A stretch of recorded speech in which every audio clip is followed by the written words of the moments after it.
Ahan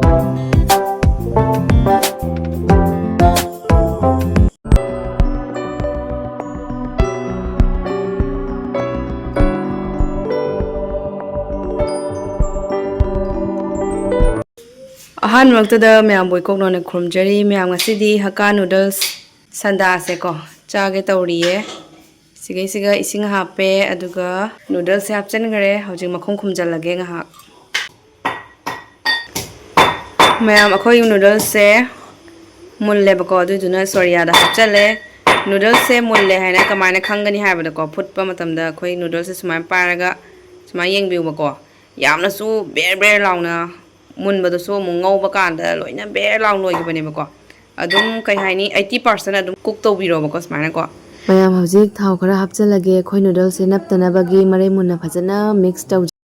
mayam sida leire tilhau aduga khamen simbi aduga chana masuba aduga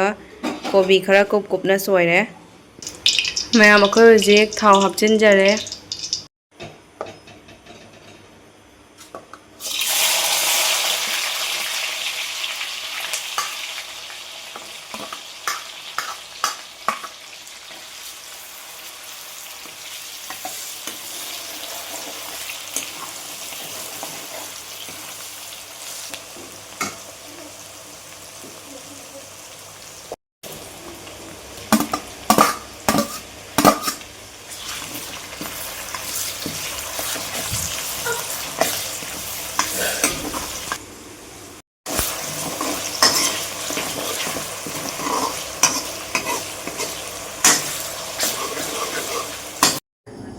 mayam ngasigi Haka Noodles se khoi mama na yamna pamjaba Mayongda oina thongake khoi mama di tilhau chanam khamen simbi kobi se munjre di chaba haina de bako aduduna munna bagi mare munna phajana ngauge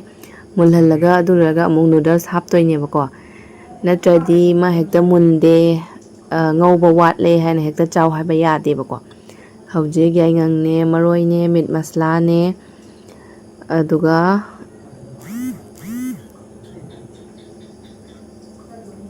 asi morok sena khoige sadabi morok machu morok to ne bako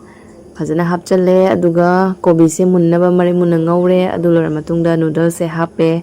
aduga phajana mix tawdoine hamada noodles se khaibok ama hape aduga phajana mix tawrani aduga amu khaibok ama hapaga amu phajana mare munna mix tawrage hawdi hawlo male ado khoi mama na yamna pamjaba Mayongda ne ngasi thongise aidi adum khara kum lauraga adum kobi ka adum khara kum lauraga chabdo admai pamjai bako tilhau ne lebu ne umorok ne mayam adudi mahau tanga haijrake hawi hawte akhoi kasarda di mayam sabana loire khang bangam de bako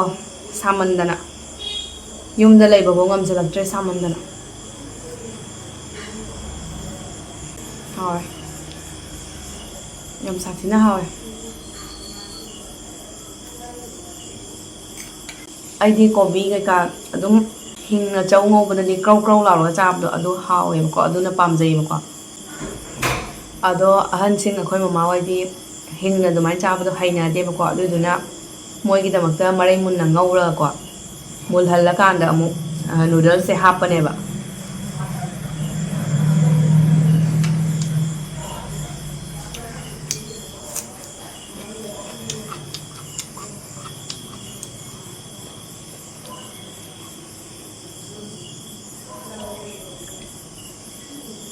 moidi amu hingna kraw launa chabdo haina de ko aduna munde na hekta hairak toine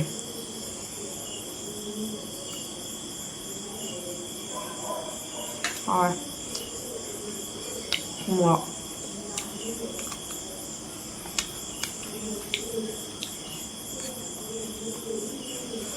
yung moro apan mane ko aduna sathina sai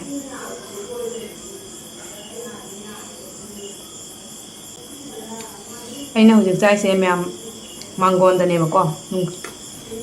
olang mandana mapando ina phamma charabane imung da lei bangam dre bako sabana mapande ngalake mapan gi view se su mapan se ngo mayam nungsit ka ing launa sitlaga ko yam sathina nuai bazane lei manam mayam siga ko ꯄꯥꯛ ꯌꯥꯝꯃꯦ ꯑꯩꯈꯣꯏ ꯃꯥꯏ ꯂꯩ collection ꯃꯌꯥꯝꯁꯦ ꯁꯤꯒꯤ ꯂꯩꯁꯤꯒꯩꯅꯦ ꯃꯅꯝ ꯅꯨꯡꯁꯤꯔꯛꯏꯁꯦ ꯀꯥꯏꯅꯣ ꯁꯤꯔꯥ ꯁꯤ ꯂꯩꯁꯦ ꯀꯩ ꯀꯧꯕꯅꯣ ꯈꯪꯗꯦ ꯁꯤꯒꯩꯔ ꯈꯪꯗꯦ ꯃꯅꯝ ꯌꯥꯝ ꯅꯨꯡꯁꯤꯕ ꯃꯅꯝ ꯅꯝꯃꯛꯄꯗꯣ ꯁꯤ ꯂꯩꯁꯤꯅꯦ ꯀꯩ ꯃꯃꯤꯡ ꯀꯧꯕꯅꯣ ꯀꯥꯎꯊꯣꯛꯈ꯭ꯔꯦ ꯁꯤ ꯂꯩꯁꯦ ꯃꯌꯥꯝ ꯈꯪꯉꯗꯤ ꯀꯣꯃꯦꯟ ꯇꯧꯕꯤꯔꯝꯃꯣꯕꯀꯣ ꯃꯅꯝ ꯅꯨꯡꯁꯤꯕ ꯃꯅꯝ ꯁꯤ ꯂꯩꯁꯤꯒꯩꯅꯦ ꯏꯪ ꯂꯥꯎꯕ ꯃꯅꯝ ꯌꯥꯝ ꯄꯥꯏꯊꯣꯔꯛꯑꯦ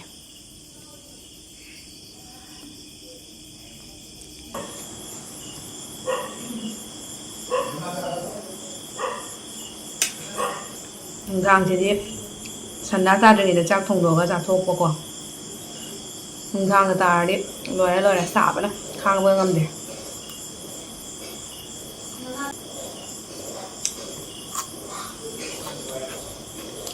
ꯍꯩꯕꯨ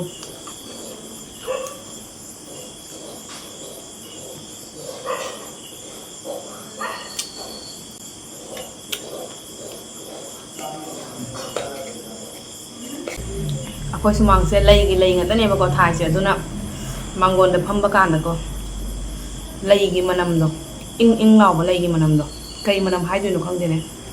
ꯁꯟꯗꯥ ꯇꯥꯔꯀꯥꯟꯗ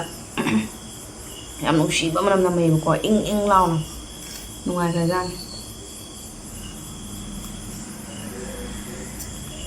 ꯁꯥꯏꯌꯦ ꯑꯣꯂꯥꯡꯉꯦ ꯐꯖꯅ ꯑꯣꯂꯥꯡꯕꯅ ꯁꯤꯔꯦ ꯈꯥꯡꯕ ꯉꯝꯗ꯭ꯔꯦ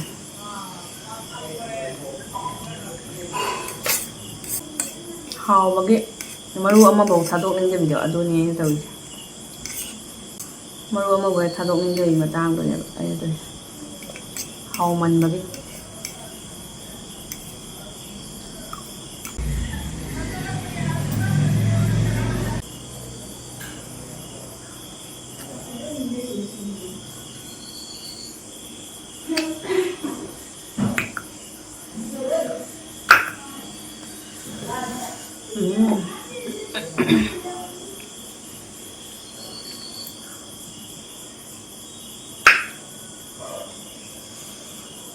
ꯑꯩꯒꯤ ꯆꯦꯅꯦꯜꯁꯤꯕꯨ ꯃꯌꯥꯝꯅ ꯌꯦꯡꯕꯗ ꯅꯨꯡꯉꯥꯏꯕꯤꯕ ꯇꯥꯔꯒꯗꯤ ꯂꯥꯏꯛ ꯁꯤꯌꯔ ꯁꯕꯁꯀ꯭ꯔꯥꯏꯕ ꯇꯧꯕ ꯀꯥꯎꯕꯤꯒꯅꯣꯕꯀꯣ